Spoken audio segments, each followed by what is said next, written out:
Assalamualaikum warahmatullahi wabarakatuh. Salam dan bahagia Bapak Ibu Guru Penggerak.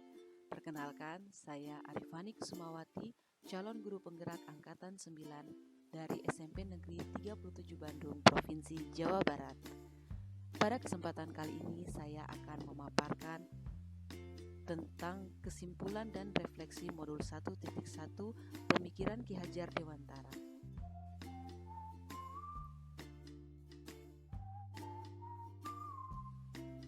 Pengajaran dan pendidikan tidaklah sama. Pengajaran adalah bagian dari pendidikan. Pengajaran diartikan sebagai proses pendidikan dalam memberi ilmu untuk kecakapan hidup anak, baik secara lahir maupun secara batin.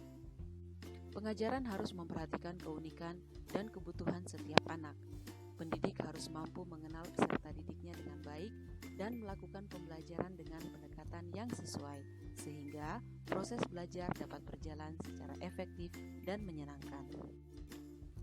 Sedangkan pendidikan menurut Ki Hajar Dewantara pada hakikatnya adalah menuntun segala kodrat yang ada pada anak-anak, agar anak-anak tersebut mampu meraih kebahagiaan yang setinggi-tingginya dan memperoleh keselamatan baik sebagai individu maupun sebagai anggota masyarakat. Pendidikan menciptakan ruang bagi murid untuk bertumbuh secara utuh agar mampu memuliakan dirinya dan orang lain serta menjadi pribadi yang lebih mandiri.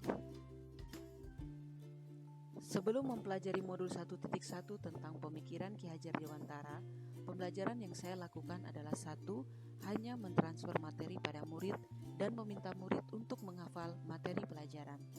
Yang kedua, ketuntasan dalam penyampaian materi lebih penting daripada memahami karakteristik murid. Yang ketiga, melihat nilai hanya dari segi kognitif saja, dan saya merasa gagal jika banyak murid yang tidak tuntas setelah saya melakukan evaluasi. Yang keempat, pembelajaran saya anggap berhasil apabila nilai murid sudah mencapai KKM. Dan yang kelima, murid hanya sebagai objek pembelajaran, sehingga pembelajaran hanya berpusat pada guru. Setelah saya mempelajari modul 1.1 tentang pemikiran Ki Hajar Dewantara, saya menyadari bahwa apa yang saya pikirkan dan saya lakukan selama ini kurang tepat. Sebagai guru, seharusnya saya melakukan proses pembelajaran secara menyeluruh, yaitu meliputi aspek kognitif, afektif, psikomotor, spiritual, sosial, dan budaya.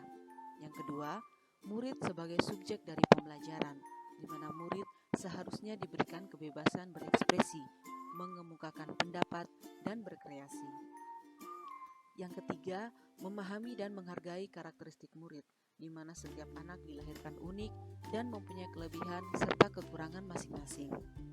Yang keempat, guru harus ikhlas dan penuh kesabaran dalam memberikan pembelajaran, serta memberikan kesempatan murid untuk tumbuh dan berkembang sesuai dengan kodratnya.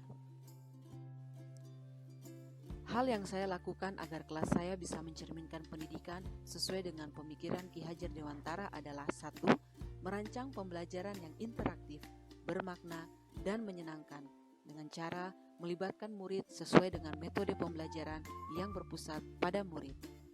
Yang kedua, menerapkan pembelajaran abad 21 yang menekankan murid berpikir kritis, kreatif, komunikatif, dan kolaboratif dengan tetap memerdekakan anak. Yang ketiga, melakukan pembelajaran yang tidak lagi menuntut, tetapi menuntun anak, memberikan arahan, dan memberikan kesempatan kepada murid untuk tumbuh dan berkembang sesuai dengan kodratnya. Yang keempat, harus mengenali karakter dan latar belakang murid dengan cara menjalin komunikasi yang baik antara murid dan orang tua murid. Yang kelima, berusaha menjadi teladan bagi murid, baik teladan dalam perkataan, perbuatan. Demikian video singkat saya. Semoga video ini bermanfaat. Salam dan bahagia Bapak Ibu Guru Penggerak. Assalamualaikum warahmatullahi wabarakatuh.